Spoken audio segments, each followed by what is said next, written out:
Ford sells legions of F-150 and Super Duty pickups. Their chassis cab offerings, commercial vans, and medium-duty rigs are all hugely popular as well.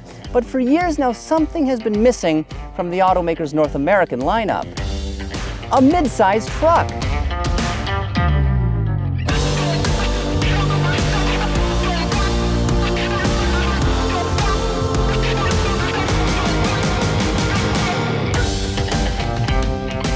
Sales of mid-size trucks have grown so much recently that Ford can no longer afford to ignore this segment, which includes rivals like the Toyota Tacoma, Chevrolet Colorado, and depending on who you ask, maybe even the Honda Ridgeline. And this is why for 2019, we're finally getting a reworked version of Dearborn's popular Global Ranger, which has been on sale in world markets for a number of years now.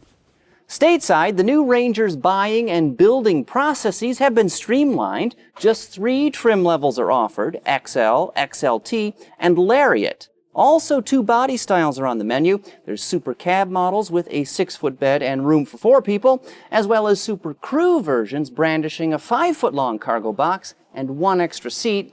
They prioritize interior volume over hauling ability. But no matter the model, width, wheelbase, and overall length are identical. It seems Ford has optimized this pickup to compete in the very heart of the retail mid-size pickup market, because the new Ranger can just as easily be defined by what it does not offer. A regular cab body is MIA. There are no optional engines. A manual transmission is absent.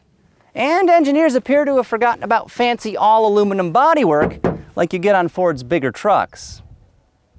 The only engine offered in this reborn Ranger, for now at least, is a 2.3-liter EcoBoost 4-cylinder that delivers 270 horsepower, which is comparable to what rival models' naturally aspirated V6s offer.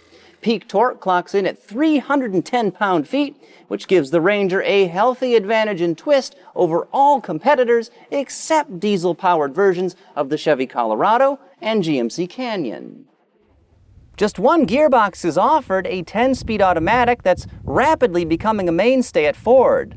As for capability, the Ranger offers a best-in-class payload rating of 1,860 pounds. Also, it can tow up to 7,500 pounds, more than any other gasoline-powered mid-size pickup. But for the record, the GM diesel duet I mentioned a few moments ago, well, when properly equipped, they are rated to drag about 200 pounds more than the Ranger.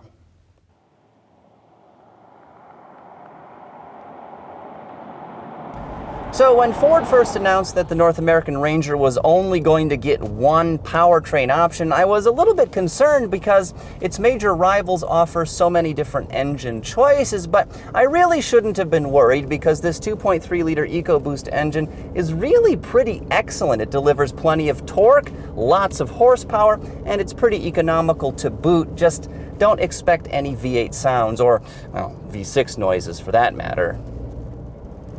As for fuel economy, 2-wheel drive Rangers sticker at 21 miles per gallon in the city, 26 highway, and 23 mpg combined. Now, if you opt for the available 4x4 system, those figures drop to 20, 24, and 22 respectively, though that's still good enough to make this the most fuel-efficient gasoline-powered midsize pickup available in America.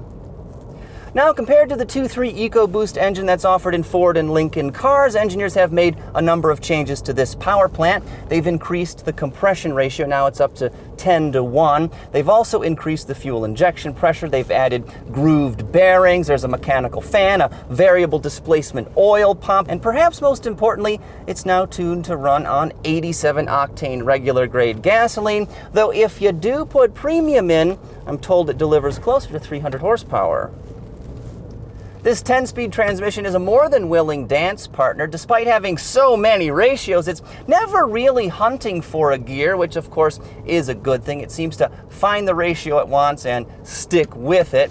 Now, it's generally very smooth, though I have noticed on a couple of occasions the downshifts can feel a bit ragged, but that tends to be, at least in my experience, more when you're going up a hill than in normal driving. One thing about driving this Ranger, I've got to say, it is way more comfortable than a Toyota Tacoma. The Tacoma's driving position is just awful. The seat cushion is on the floor. I just can't get comfortable in there. This thing I could drive for many, many hours without worry because these front seats are just like thrones almost. The cushion's at a good height. They're nicely padded. No complaints about the driver's seat. Even the back here of this Super Crew model is quite comfortable. There's a lot of leg room, though I've got to say the backrest is quite vertical, so that might be an issue for some people on longer trips, just so you're aware. Easing the burden of driving, Ford Co-Pilot 360 is standard in every version of the new Ranger, and that, of course, is the company's suite of advanced driver aids, which includes things like blind spot monitoring, automatic high beams, and all of those features that are rapidly becoming expected these days. Four-wheel drive models can also be equipped with a terrain management system, which allows you to adjust how this truck responds to different conditions, be it snow and ice, or mud, or rock crawling, etc.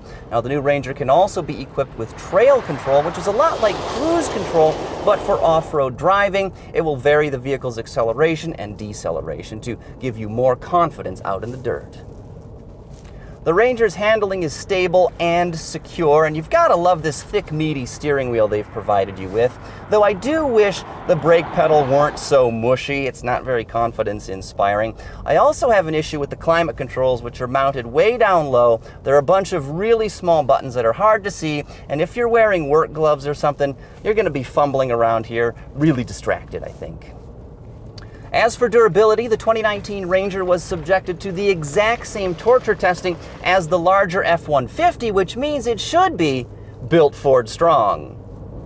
Wait, that's not right. It's made Ford tough. That's it. Made Ford tough. So, was this new Ranger worth the long wait? Well, yes, I think it was. It's got a dynamite powertrain. It's super refined, and how do you argue with that capability? I wouldn't be surprised if it rapidly became the best-selling midsize truck in America. Now, base price for a two-wheel drive Super Cab XL model is $25,000 and change, including $1095 in delivery fees. But if you swing for the fences and opt for a loaded Lariat model, one with every bell and whistle, buzzer, and klaxon, now you're going to be spending about 40 grand.